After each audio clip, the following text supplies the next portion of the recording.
Bom dia a todas, todos e todes que estão aqui nos acompanhando. Boa noite ou boa tarde também, dependendo do horário que você vai nos assistir ou nos ouvir.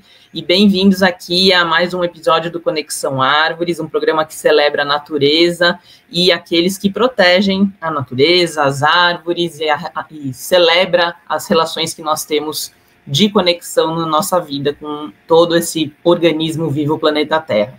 Hoje eu tenho a honra e a alegria de receber aqui um grande amigo, mas também uma pessoa muito inspiradora que vai trazer experiências de vida aí para nutrir nossos sentimentos, nossos pensamentos em relação a essa conexão. O Mathias Mion Mickenhagen, ele tem uma vida dedicada à conexão verdadeira nas suas experiências dele com a natureza, e ele vai contar um pouquinho para a gente dessas experiências. Ele tem 46 anos e desde a infância em uma escola alemã até a graduação em psicologia na USP, ele sempre manteve um profundo respeito pela natureza.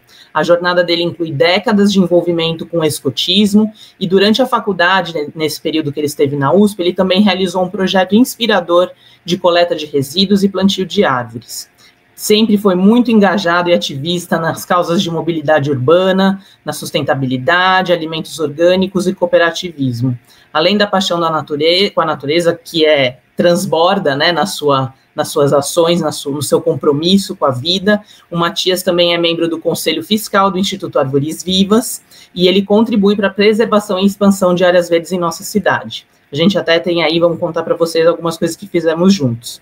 Hoje a gente vai conversar um pouquinho sobre essa trajetória, suas inspirações e como ele dedica a vida para construir um futuro mais verde e sustentável para todos nós, inclusive por meio do seu projeto na Fazenda Etá. Muito bem-vindo, vou trazer o Mathias aqui para estar com a gente. Bem-vindo, Mathias, muito obrigada por tua presença, por aceitar esse convite, por estar aqui dedicando um tempinho, né, para contar aqui da sua história tão inspiradora para todos nós. Bom dia, Juliana, bom dia, ouvintes, e é uma alegria estar aqui também. Mathias, aqui, né, tem um monte de coisa para a gente contar, não sei, né, eu fiquei pensando aqui se a gente poderia falar desse projeto que você teve na USP, primeiro, como você se sente mais à vontade, ou quer falar da sua infância, onde você quer começar o assunto. Acho que a gente podia falar do pedal verde, que a gente fez junto por tanto tempo, não? Sim, boa ideia também. Foi uma coisa que junta aí o mundo da mobilidade, que é uma coisa tão problemática na cidade onde a gente cresceu, essa cidade gigantesca que é São Paulo, né? Sim. Então, dentro dessa cidade, se locomover por bicicleta por muito tempo foi um desafio muito maior do que é hoje em dia, mas ainda é um desafio enorme, né?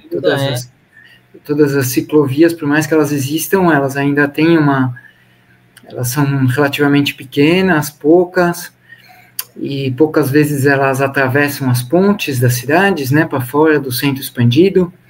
Então, tudo isso torna difícil pedalar na cidade. E a gente fez um projeto, que é o Pedal Verde, que ele surge num momento de certa dor, com uma ciclista que é atropelada na Avenida Paulista, né? Sim, a Márcia, né? Com a Márcia, que a gente planta uma árvore em homenagem a ela, né? E com isso tinha a Lilia também, né? No começo desse projeto, onde é plantada essa árvore e tudo, a Cira, enfim, tudo começa a se transformar numa coisa meio mensal, a gente fez na época, né, por algum tempo.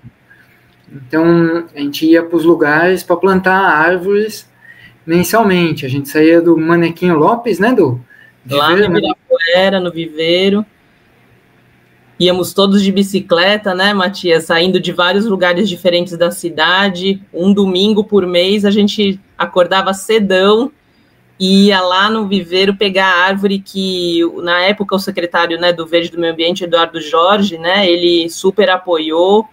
Ele estava, né, nessa homenagem, que, se eu me lembro bem, ele estava lá na homenagem à Márcia, né, na Paulista, na Praça do Ciclista, que foi feito, né, um pedal, onde foi instalada a ghost bike dela, né? Todo mundo muito consternado, né? Porque aonde já se viu a gente ter que perder vida de pessoas para conseguir, né, o direito à mobilidade, como você está falando, né? É uma tragédia, assim, criminosa de como foi, a gente ouviu recentemente, né?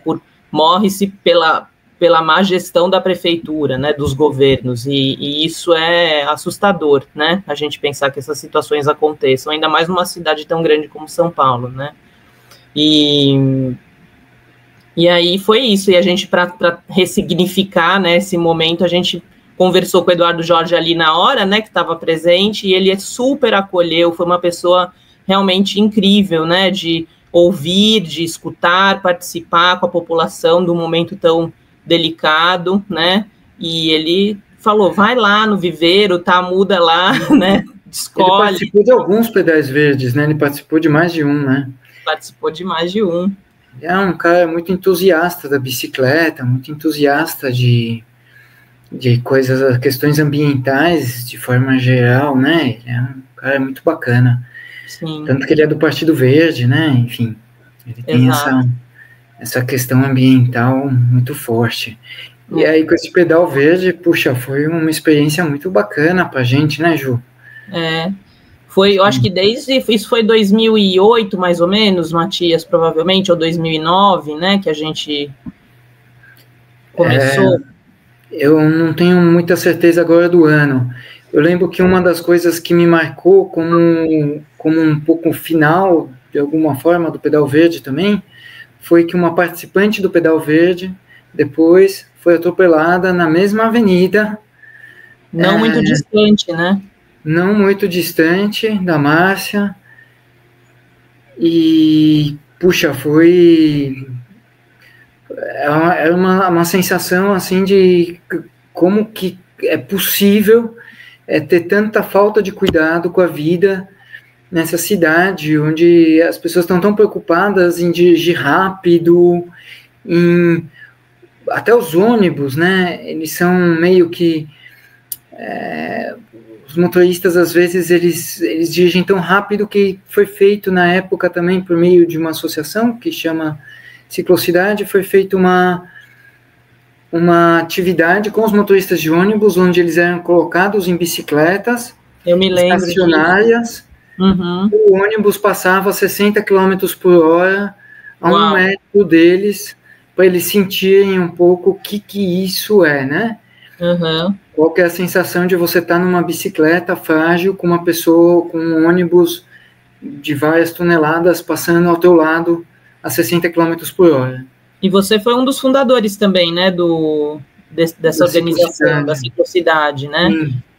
Sim. Mas, enfim, as árvores, elas... Até para as bicicletas, né? Quando a gente pensa nas bicicletas, também tem outras ações com árvores, que eu acho que nesse momento a gente não estava exatamente junto, mas a gente estava em contato, como plantio das árvores na Eliseu de Almeida, né? Na ciclovia da Eliseu de Almeida, que é a região onde eu cresci e moro, que é do Butantã, onde a gente conversava com chamava subprefeito na época, agora acho que tem outro nome, né? Não sei. Eu imagino que eu ainda chamo de subprefeito também, mas eu posso estar enganado. Mas é de um subprefeito aqui do Butantã que foi super bacana, a gente conseguiu o plantio de árvores ao longo da ciclovia do Eliseu, porque é uma questão de conforto térmico, né? Como é que você pedala numa cidade tão quente, como tem feito calor esses dias, né? Tem feito um calor tão grande, mas tão grande que, bom, as pessoas disputam as sombras, né? Nos pontos de ônibus, nas calçadas, nas ruas, né? Sim. As sombras são extremamente importantes. Aquilo que uma árvore proporciona, você muitas vezes colocou fez falas e colocou posts sobre o ser tecnológico que é a árvore, né? Como que ela, por exemplo, ajuda no resfriamento dos ambientes e tudo mais. Então, ela é extremamente importante para as cidades, e é muito triste que nessas épocas de chuva até acontece da gente inverter a coisa toda e achar que a árvore é um problema quando ela cai, né? E causa alguma coisa. Então, a gente precisa, você como uma especialista, algumas outras pessoas, ou tantas outras pessoas que temos nessa cidade, como especialistas em árvores, Sim.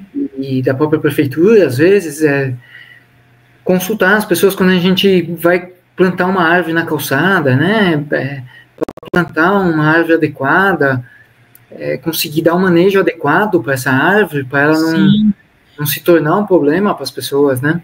Isso é muito importante o que você está falando, né, das pessoas dialogarem, né, com várias outras instâncias, né, então, tem aqui uma prefeitura regional, uma subprefeitura no meu bairro, a minha cidade é pequena, vou conversar, então, com o grupo, né, normalmente tem aqueles centros de apoio ao agricultor, ou algum viveiro de mudas, né, na cidade, vai até esses lugares, né, dialoga com as pessoas que trabalham com as mudas, com as espécies diretamente, explica, né, o seu caso, né, então, às vezes, poxa, tem uma X área, mostra fotos, tira medidas, né, veja qual a situação do lugar, e aí, com certeza, essas pessoas sempre vão estar muito disponíveis, né, para fazer orientação, para indicar espécies que possam ser adequadas, que combinem também com seus interesses, né, porque às vezes você quer flores mais chamativas, ou frutas para atrair uma espécie de ave, de repente, né, em especial, então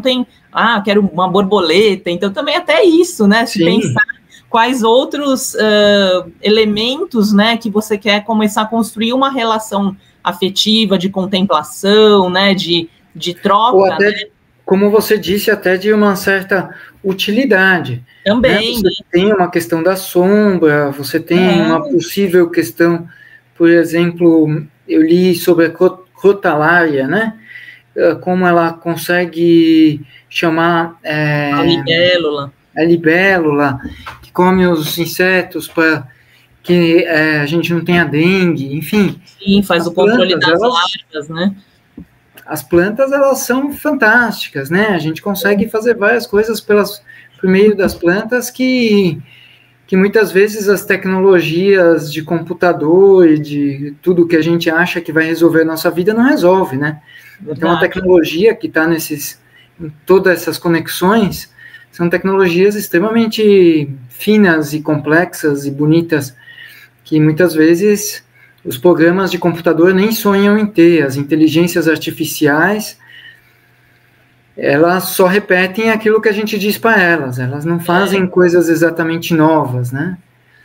Eu lembro de ouvir algum engenheiro falando que ainda não tinham conseguido ter bombas que levassem, né, bombeassem a água em alturas, né, como as maiores árvores, né, das florestas, não teriam ainda bombas de engenharia com a capacidade de fazer aquele encaminhamento da seiva, né, que tem no corpo, que vai das raízes até a copa, até as folhas, para transformar numa seiva elaborada com a fotossíntese e retorna. Então, assim, não conseguimos ainda, né, atingir níveis nem de engenharia, né, de que possam aí representar a maravilhosa, né, complexidade de estruturas e de processos que os seres vegetais em milhares de anos vêm desenvolvendo aí como tecnologia, né, para ter resiliência, né, nas suas vidas nesse planeta, nesse sistema vivo que é o organismo Terra, que a gente compartilha a vida com elas. E é isso, a gente sempre foi muito encantado, né, com as árvores. A gente ia pegar lá as mudas no viveiro, né, Matias? Uma florida ali, e todo mundo parava para tirar foto nas flores, né, em cada estação que a gente estava lá. Então, e aí carregando, o pessoal ficava admirado, né, nas ruas, que a gente carregava aquelas mudas com árvores de 2 metros de altura na garupa, né, as ferramentas no quadro. Tipo, 6, 7 pessoas, 6, 7 árvores, 10 árvores em fileira, assim, andando nas ruas de São Paulo. Né?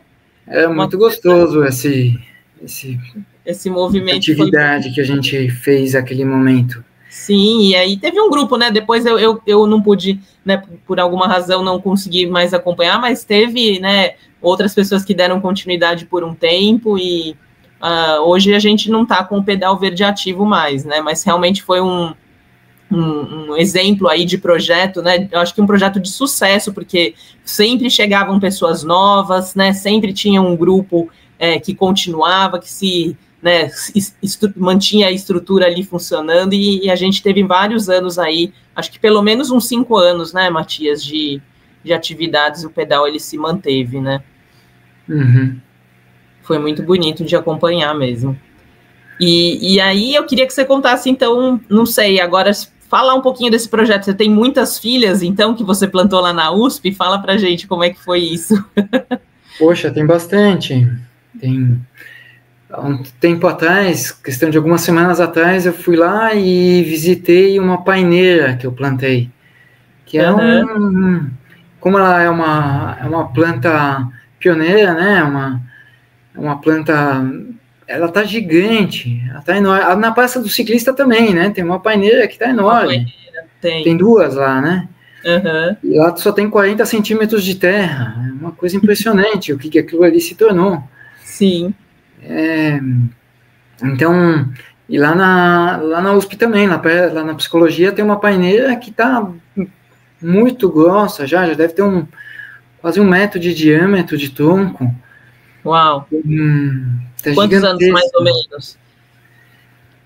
Olha, foi no começo da faculdade, tem uns 20 anos. Uns 20 anos. 20, quase 23, 25 anos, sei lá. Sim. Não sei exatamente. Aí começou lá na faculdade, a gente começou com uma coisa que o diretor também, ele gostava dessa história, que eu comecei a plantar árvores lá. Uhum. E ele começou a me apoiar nessa história de plantar árvores e pedir para plantar árvores junto com cada turma de formando, né? Nossa, que legal. Então, como o Instituto de Psicologia é conhecido como IP, né? Sim. Então, as siglas, né? O I e o P. Então, a gente sempre plantou IPs. Cada turma de formando plantava um IP, assim, de alguma forma, né? Uhum. Então, tem bastante IP lá plantado. Mas, enfim, tem jussaras, Nossa, tem tanta... Agora, tinha uma pau-viola que eu nem conhecia, que eu aprendi o nome lá, também tá uma planta enorme. Tem pitangas, né? Então, tem uma planta que vem da Alameda Glete, que é onde fundou-se o Instituto de Psicologia, a primeira filosofia da USP. É uma figueira. É uma figueira. Sim. Foi feito um clone dessa figueira que foi plantado lá na psicologia também. Você sabe onde ela está? Eu sabia dessa história, mas eu não sabia onde ela estava plantada na USP. Sei. Eu ajudei a plantar essa planta lá. É mesmo? Plantei junto com o César Hades. O César Hades foi um grande professor da USP que, infelizmente, foi atropelado também, Juliana. Nossa, não acredito. Essa história você não conhece. Ele foi atropelado também, e também na Paulista. Não ele foi atropelado na esquina do Parque Trianon. Ele fazia caminhadas ali. E ele estava sem documentação, sem nada. Ele foi atropelado e foi levado para o Hospital das Clínicas como um indigente, como uma pessoa que ninguém sabia quem que ele era. Uhum. No momento de clareza, ele conseguiu dizer o nome para quem estava ali perto. Tá. E identificaram a pessoa, e por incrível que pareça, a coisa mais absurda, a pessoa que atropelou ele é conhecido da filha. Gente. Era uma amiga da filha dele. Conhecida, não sei qual que é o grau de proximidade, de amizade. Mas a história é bizarríssima, né? Sim. E quantos, né, curioso como a gente, né, trouxe aqui essas situações na Paulista, né, e aí, uma coisa curiosa que a gente não falou, né, a respeito tanto da Márcia quanto da Julie, né, que foi a pessoa que depois que participava do passeio e também veio a óbito, né, enfim, com esse trágico crime, né, que aconteceu, e por conta da morte delas, né, que foi ali depois construída, né, de alguma maneira a ciclovia da Paulista, que antes, por que elas foram não existia, né, a ciclovia, existia uma luta, um pedido para ser feita aquela construção, mas precisaram pessoas morrer para essa ciclovia na Paulista existir. E as duas foram por ônibus, né, Matias? As duas foram por ônibus. E é assustador mesmo, e tem gente, é todo dia, né, assim, eu faço parte do Conselho Municipal de Trânsito e Transporte, tenho o Georges, né, agora a gente tem a vereadora Renata Falzoni foi eleita, né, depois de muitas vezes tentar, né, esse movimento de cuidado, e precisa, né, olhar realmente para as questões de cuidado com a vida em relação à mobilidade, e enfim, como você falou, é óbvio que o nosso tema principal é as árvores, mas me chamou a atenção mais uma vez, né, o assunto. Mas eu vou te dizer uma coisa curiosa, que eu aprendi com o César Hades. O César Hades, ele era um professor de psicologia do comportamento, né, ele dava principalmente comportamento animal, né? Uhum. E ele contava na aula dele, ele falava que o farol, ele é uma herança direta dos nossos tempos de hominídeo, né? Porque o verde é tipo passa reto, né? O amarelo é para e presta atenção, né?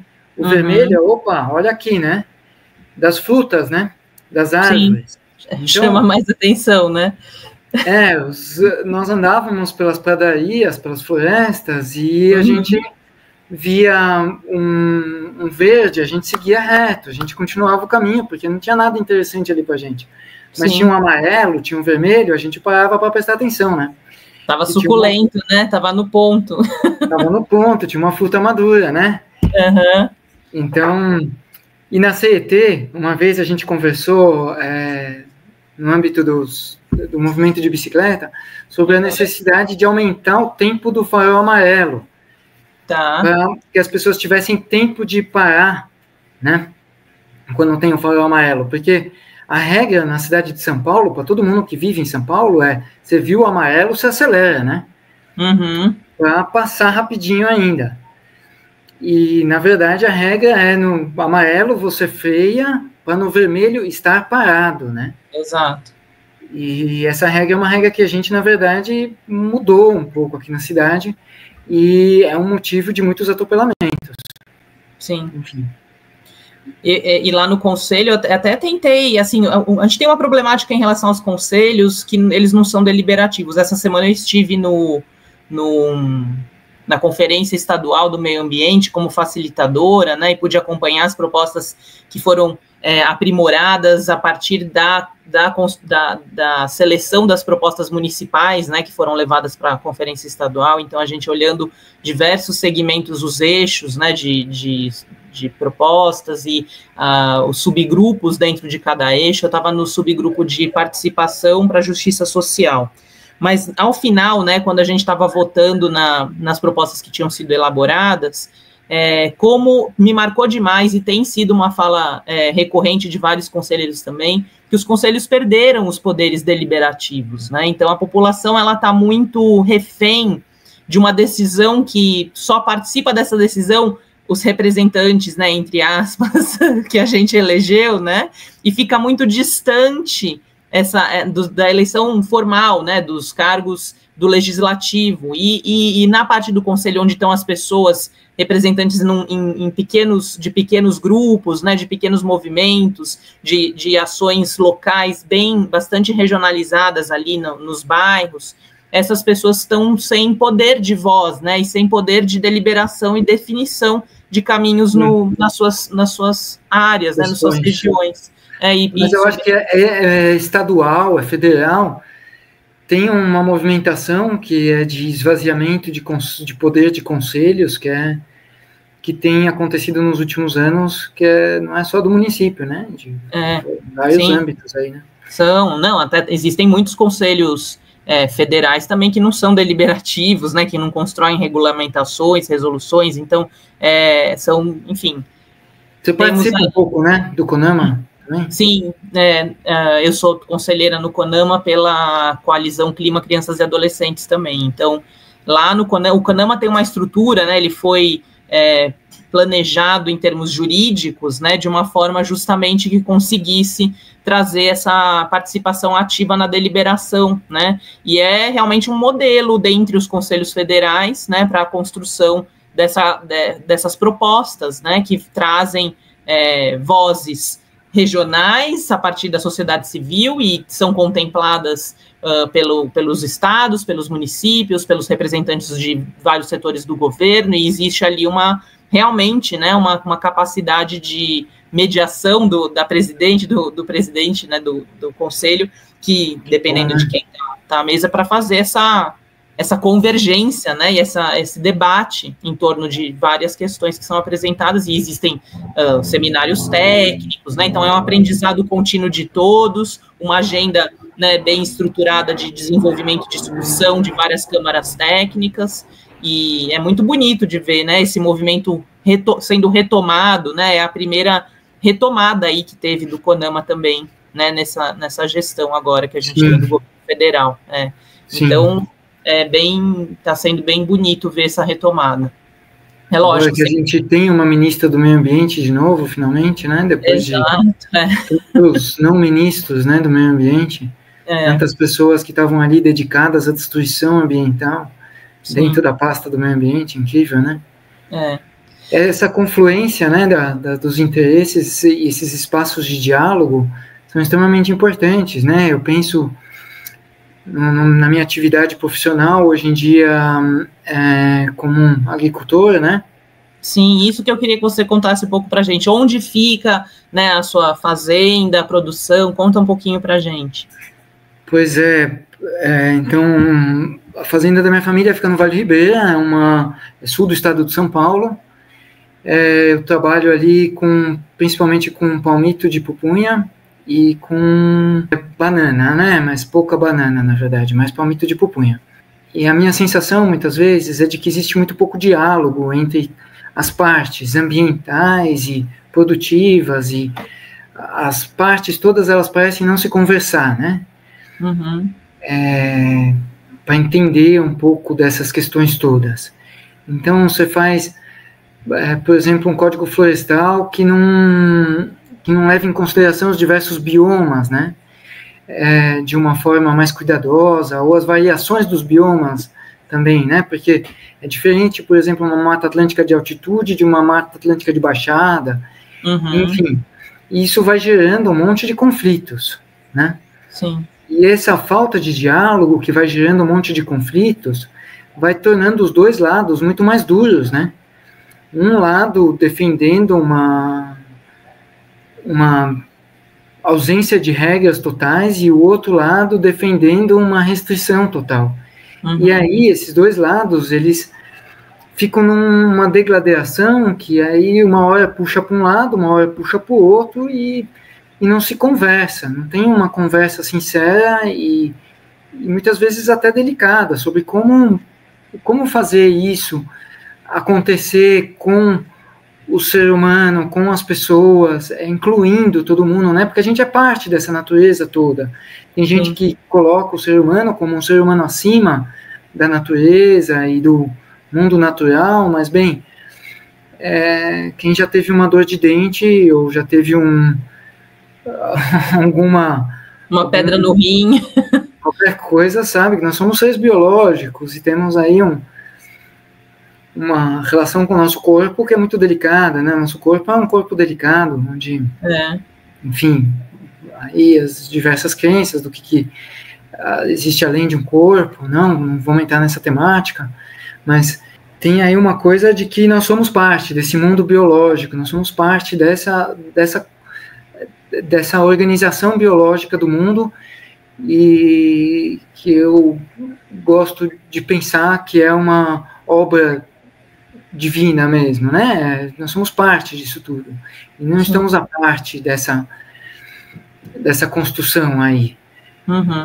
E nesse sentido, por exemplo, você pensa que o trabalho dentro das florestas é um trabalho extremamente importante.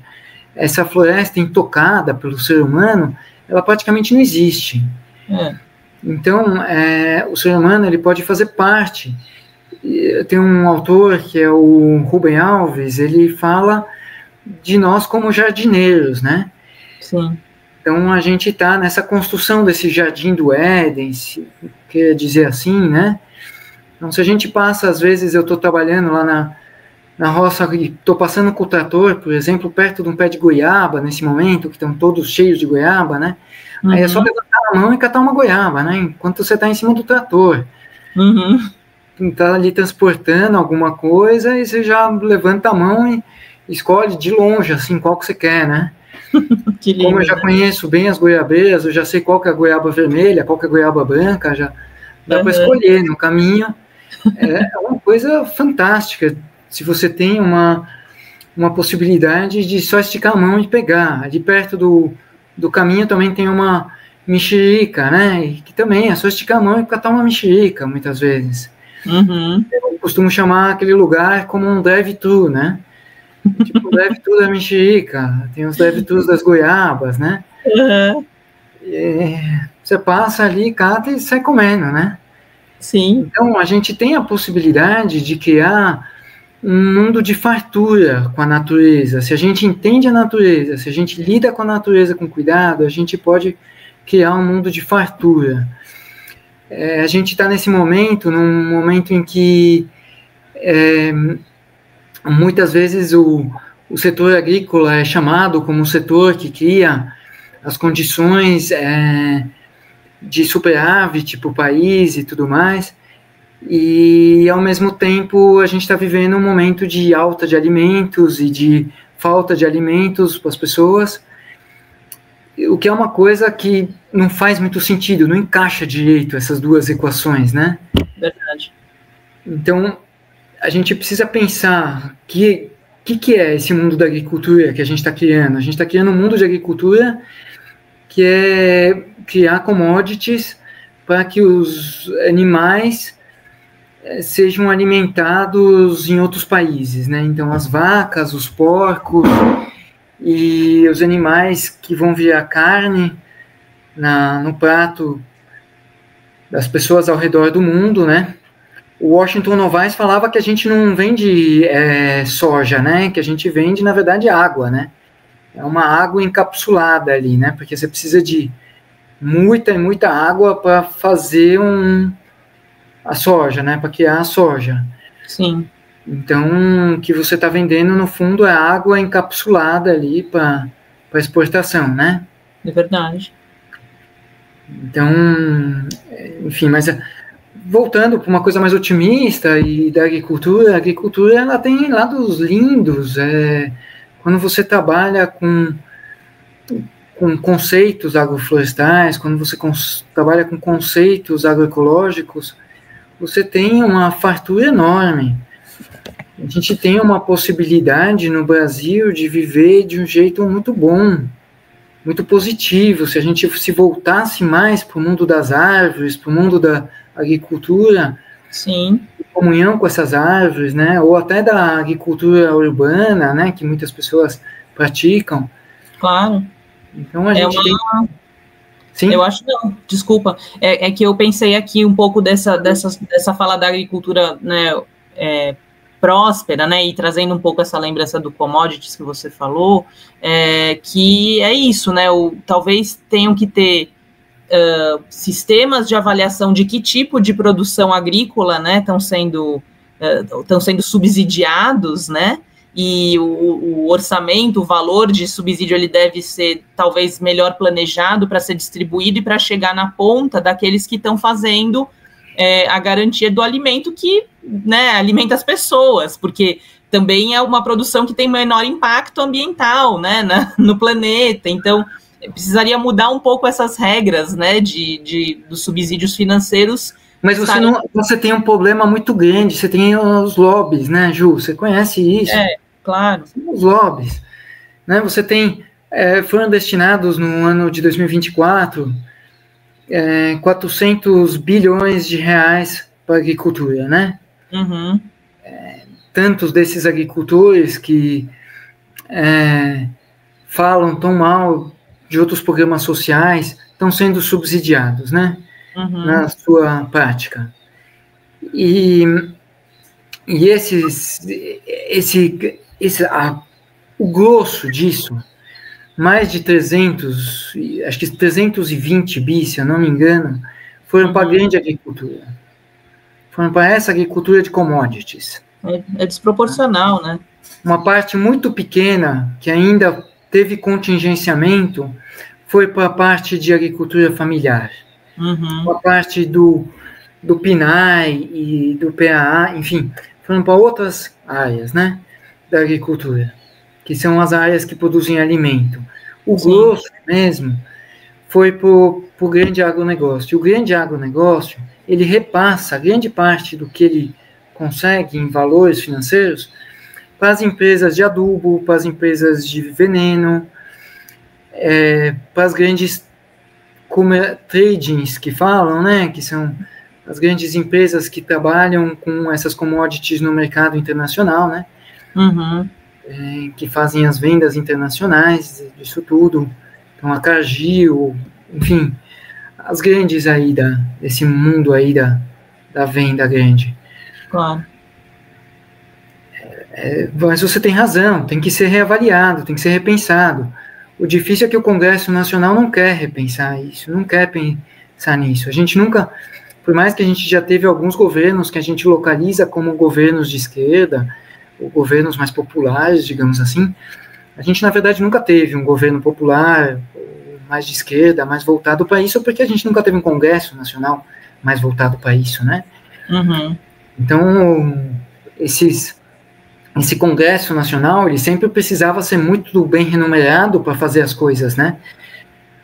E muitos são proprietários, né, desses negócios também, ou sócios, né, dessas fazendas de commodities, né? Opa, muito mesmo.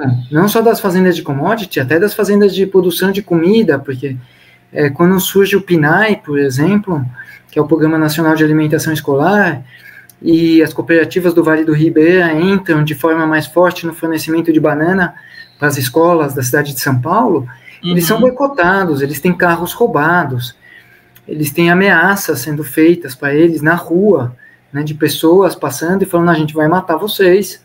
Gente. Né? Então, hoje em dia está mais consolidada essa política nacional, mas ela foi uma política nacional que foi conquistada a duras penas e pessoas tiveram que ter muita coragem. Se você pensa, por exemplo, que o nosso centro de distribuição de alimentos aqui de São Paulo, né, ele é uma máfia gigantesca, né, o CEAGESP de São Paulo. Sim. As pessoas não entram fácil, a agricultura familiar tentou entrar, está tentando entrar ali, mas tem uma dificuldade muito grande. É verdade. De entrar no CEAGESP, enfim. São muitas camadas aí de lutas, de políticas em várias instâncias, né? A gente foi lá no federal, falou do local, do regional, né? E tá tudo conectado e todas as pessoas que tiveram essa coragem, né? De se posicionar, de dedicar uma parte das suas vidas ou a vida inteira, às vezes, né? Para buscar mudanças, né, nesse sistema, são pessoas que precisam ser reconhecidas, né, valorizadas, protegidas, cuidadas, né, porque elas estão trazendo garantias de alguma forma, né, apoiando os processos de garantia de direitos, né, para todos, né, do alimento de qualidade, né, orgânico, saudável, né, com uma produção saudável que valoriza o solo, né, Sim, quando você cuida do solo, que você está falando, é isso tudo, tem uma coisa de que você vai produzir mais alimento ao longo do tempo. Né? É o ecossistema, né? Saudável garante uma produção saudável. Tem a frase famosa lá da Ana Primavera, né? Do solo saudável, comida saudável, ser humano saudável. Solo doente, planta doente, ser humano doente. Uhum. É isso. E uma coisa que eu queria que você contasse um pouco da experiência da fazenda também, Matias, que é essa localização, né, para algumas pessoas que não conhecem a região do Vale do Ribeira, né, como é que a gente pode trazer, assim, uma ideia, né, de como está próximo de grandes unidades de conservação, né, do que nos restou de Mata Atlântica, né, de como esse ecossistema, ele como você estava dizendo, cada fisionomia da Mata Atlântica tem suas particularidades, né? Então, o que ali acontece por estar tão próximo, né, de áreas tão importantes para a preservação do bioma Mata Atlântica e como isso também atua, né, dentro da sua produção, e a fazenda ela acaba virando também um centro de pesquisa de alguma forma, né? Você tem aí interação com centros de pesquisa, como é que isso acontece? Conta um pouco para a gente. Sim. Você pode me ajudar, talvez, numas coisas assim de dados, né? Eu tenho, por exemplo, um dado na cabeça de que são 7, 8% da Mata Atlântica que restam. Exato, é isso mesmo. Se eu não me engano, esses 7, 8% da Mata Atlântica que restam são em áreas de serra, né? Que são as áreas pouco mecanizáveis, e que ainda restaram, então, essas áreas de topografia mais acidentada. E essa área do Vale do Ribeira, que ainda é uma área que tem umas áreas, mas é um baixo, né? É um baixo, com muitos rios, muita água, né? Baixo, riquíssimo em água, né? O Vale do Ribeira. Então, a área que eu trabalho, ela é uma área que faz divisa com o Parque de Intervales. Então, o bairro inteiro é um bairro extremamente biodiverso, o bairro do Guapiruvu. É um bairro onde existe uma biodiversidade muito forte. A gente entrou em contato num dado momento por meio da Universidade de São Paulo com pesquisadores de serpentes. Então, esses pesquisadores, eles estavam atrás de uma serpente específica, que é uma serpente que era dada como extinta, né? Porém, lá no bairro foi feita uma foto, depois de 50 anos em que não houve mais contato com essa serpente, ela reapareceu de alguma forma por meio de uma foto que um amigo fez, o Gilberto fez essa foto mostrou para um pesquisador que foi lá fazer vamos dizer, uma educação com serpentes, né, com a convivência com as serpentes. Ele viu essa foto, o Kiko, que é um pesquisador do Instituto Butantan, e ele identificou, por meio dessa foto, a Corallus copani, e aí surgiu essa dúvida se esse animal ainda estava vivo, estava por lá. E aí alguns outros pesquisadores conseguiram, por meio de um programa de incentivo, de FAPESP, de CNPq, eu não lembro bem ao certo o que, foi feito um trabalho de mestrado e de doutorado, e eles buscaram uma área para fazer isso, acomodação, e acabaram indo parar lá junto comigo na fazenda para fazer essa pesquisa. Eles fizeram, então, um levantamento de espécies, instalaram o que eles chamam de pitfalls, né, que são baldes enterrados, onde essas serpentes caem dentro, e busca ativa, né, que eles vão andar à noite, durante o dia, eles vão andar para procurar os animais, e vão para esses lugares onde estão instalados esses baldes, para encontrar, ver se eles encontram esses animais, para fazer a manutenção dos baldes, tirar a água, os animais não se afogarem, caso eles estejam cheios de água. Eles não encontraram a Corallus copani naquele momento. Tá. Mas daquele momento surgem desdobramentos, a gente consegue um programa de educação por meio do Museu Biológico, junto com o próprio Butantan, e novos pesquisadores vão a campo lá conversar com as pessoas, e nesse momento já vão com mais material, né? Porque essa primeira pesquisa foi constatado que a maior parte dos animais que foram coletados foram coletados por pessoas locais, não pelos próprios pesquisadores. Então, as pessoas locais, elas têm um olhar mais acostumado com as serpentes. Então, essas pessoas locais, elas conseguiram coletar mais animais do que os próprios pesquisadores. E, com isso, foi feito um trabalho de educação com as pessoas locais, qual que é esse animal. Tinham apenas fotos preto e branco desse animal, ele nunca havia sido coletado vivo em épocas em que já existiam fotos a cores, né? E, bom, mas tem algumas características muito marcantes, e esse animal foi encontrado, não só uma vez, mas 2, 3 vezes a partir desse momento de educação. E hoje começou um projeto lá que está sendo descontinuado por falta de financiamento nesse momento, mas de colocar pequenos radiotransmissores nesses animais. Então precisa ser feita uma cirurgia, esses animais são trazidos para o Instituto Butantan, onde é feita uma microcirurgia, e é colocado um radiotransmissor dentro do animal, para que eles emitam um pulso de rádio a cada, sei lá, 5 segundos, 10 segundos, não sei ao certo. Elas vão com os receptores de rádio andando na floresta e falam, aqui tem um. E agora foi feita uma nova pesquisa sobre uma outra coisa, continuou a pesquisa por um certo tempo com a Chloralus copani.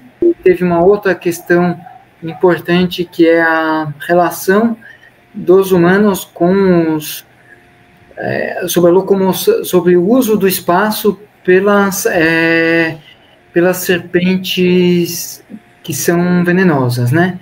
Serpentes venenosas usam o espaço, que é principalmente a família da Botrops, né? Que são as jararacas, os jararacuçus. Então foi feita uma pesquisa sobre esse uso de espaço das jararacas e dos jararacuçus, para entender a interação deles com os seres humanos. E tem uma coisa legal, Ju, que eu não falei. A gente vai falando, fica empolgado, né? Desculpa. Mas essas serpentes, elas vivem em cima das árvores. Uau! Pronto. Não é no chão, né? Tá aqui. Não, tá lá em cima, do dossel, das grandes árvores. É dossel. É a espécie de dossel. Que máximo. Vivem lá em cima. Por isso também, né? Mais difícil. A 20, 30 metros do chão, né? Que máximo, Matias. Nossa, fiquei muito feliz de conhecer melhor essa história e é inspirador, né? Olha, né, um modelo aí que, né, reúne todas as partes, né? Os cidadãos comuns, os moradores locais.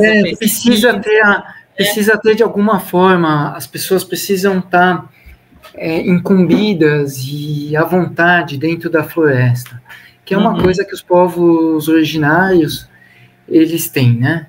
Sim. Então não é à toa que as áreas mais preservadas são as áreas em que vivem os indígenas, né? Os originários do Brasil vivem nas áreas mais preservadas do Brasil, porque eles também cuidam dessas áreas. É uma relação essencial, né, que eles mantiveram na sua sobrevivência, né, na sua luta por sobrevivência ao longo dessas centenas de anos de ameaças, né, de abusos, de situações agressivas, né, contra a existência realmente desses povos. A gente ainda não conseguiu reverter, né, esse padrão de comportamento completamente destrutivo e contra, né, a vida dos povos. Eu acho que chegar num meio termo é o desafio que a gente tem. É verdade. Em que a gente consiga, de alguma forma, fazer com que as tecnologias modernas, o mundo moderno de um pouco mais de conforto, com uma água encanada, com alguma geladeira, enfim, algum transporte, né? Tudo isso essas pessoas também precisam ter acesso. Não dá para dizer para uma pessoa que vive dentro da floresta que ela não é mais uma indígena, não é mais um povo originário, porque ela usa um celular, ela usa um computador. Tem pessoas que usam esse argumento, né? É um argumento válido. Enfim, a gente precisa proporcionar para essas pessoas também uma vida digna dentro de tudo isso que a gente tem como uma vida moderna. Sim. Não, certíssimo, Matias, é isso.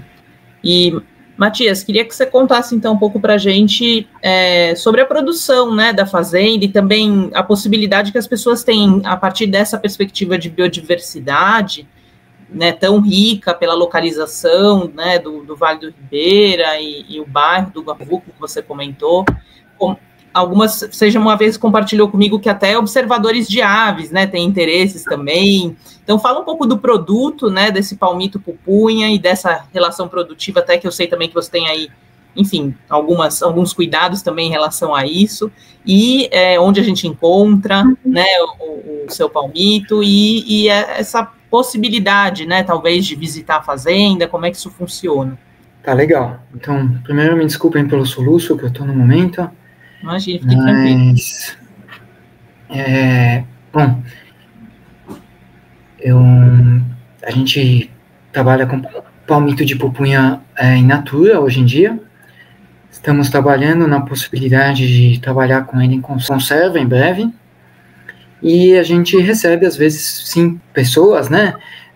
Tem uma comunidade de observadores de aves, tem bastante interesse na localização, porque tem muito endêmicos ali, né? Muito específicos que estão naquela área e que já têm se tornado muito raros, né?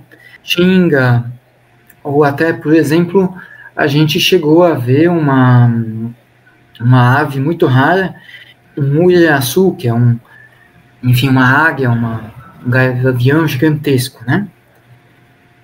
Ele caça, inclusive, por cima das copas, né? Ele caça macacos, ele caça grandes animais.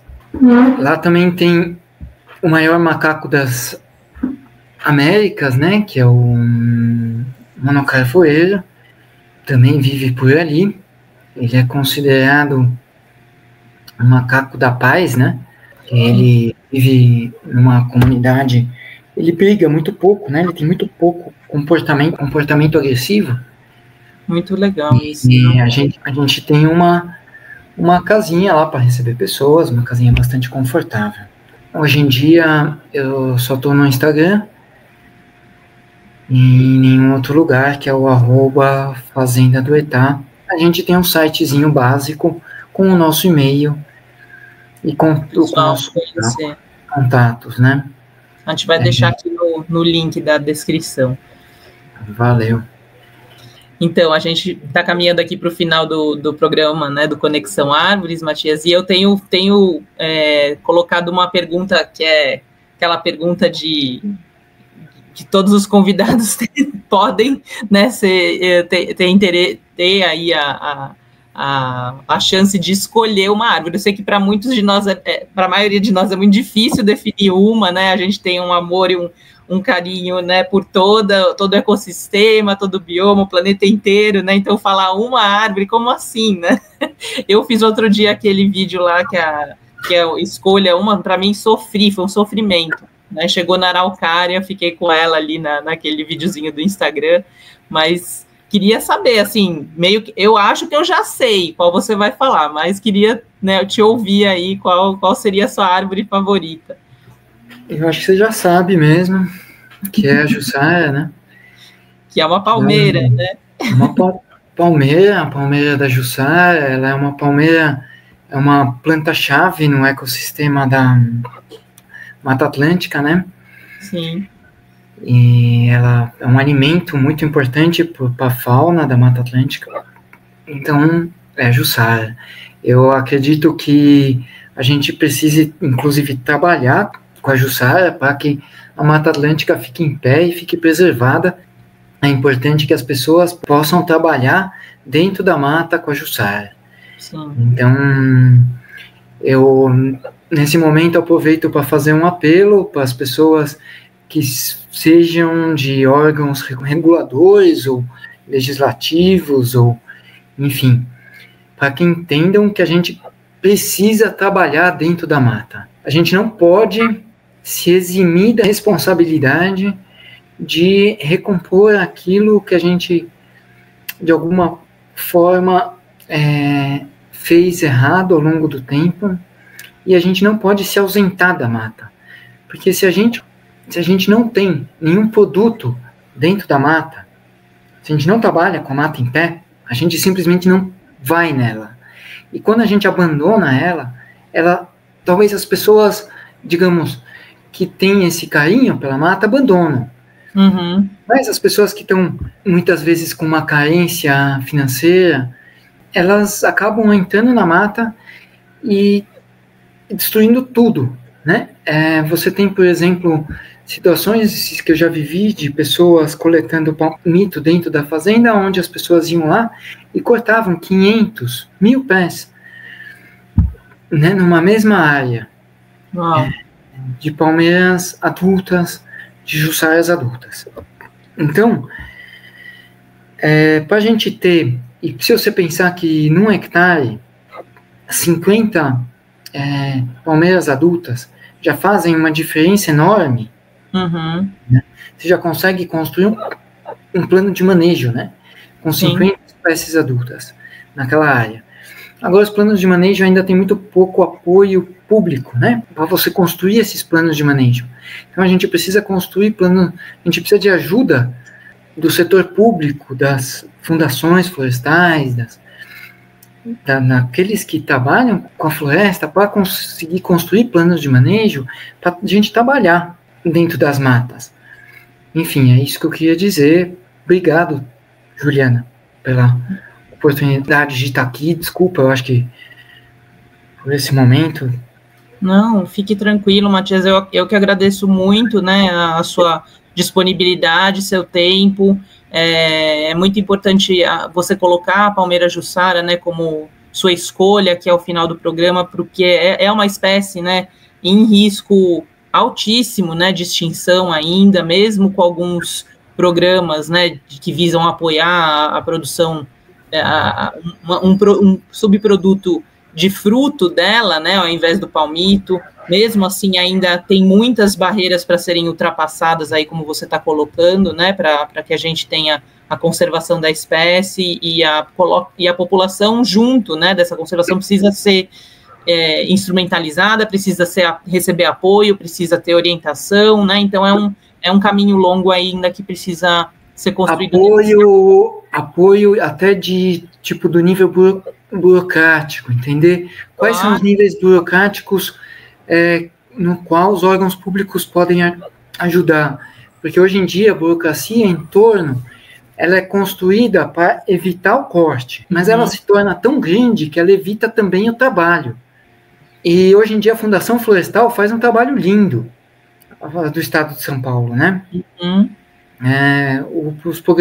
O programa de PSA Jussara, que é o Programa de Pagamento por Serviço Ambiental para plantio de Jussara e da conservação da Jussara, são programas lindos, enfim. Sim, um bom exemplo aqui, né, e que com certeza tem possibilidade de ser replicado nos outros estados, que também tem áreas naturais, né, conservadas de Mata Atlântica, né, enfim, os poucos remanescentes que temos aí desse bioma que ocupou em um dado momento um grandioso território do nosso país e que tem ainda lutado para se manter mesmo, né, com tanta degradação que já sofreu. É isso, eu quero agradecer muito a você, agradecer a todos vocês, né, que nos acompanharam em mais esse episódio. A gente, né, está à disposição para receber seus comentários, suas perguntas. Faço questão de encaminhar também depois para o Matias, qualquer outro detalhe que vocês queiram, coloco, né, envio os contatos para o Matias, se quiserem deixar por aqui. E agradeço também toda a equipe, né, que faz esse programa acontecer, o Beabá da Sustentabilidade, o Renato, o Gustavo, a Catarina do Instituto Árvores Vivas, cuidando da nossa comunicação, da disseminação aí dos episódios. Somos um pequeno time, mas um time, né, bastante aí feliz e engajado na produção desse programa que a gente está fazendo aos poucos chegar em um pouquinho mais de lugares. Então, compartilhem esse episódio se vocês gostaram e continuem com a gente até a próxima conversa aqui, maravilhosa, para nos inspirar e a gente aprender tanto. Gratidão, Matias, por tudo, pelo teu tempo, e a gente se vê em breve aí, quem sabe, num pedal. Valeu, Ju, obrigado. Obrigado a todo mundo aí que participa dessa produção e dos ouvintes, é claro, também. Sim. Tchau. Valeu. Tchau.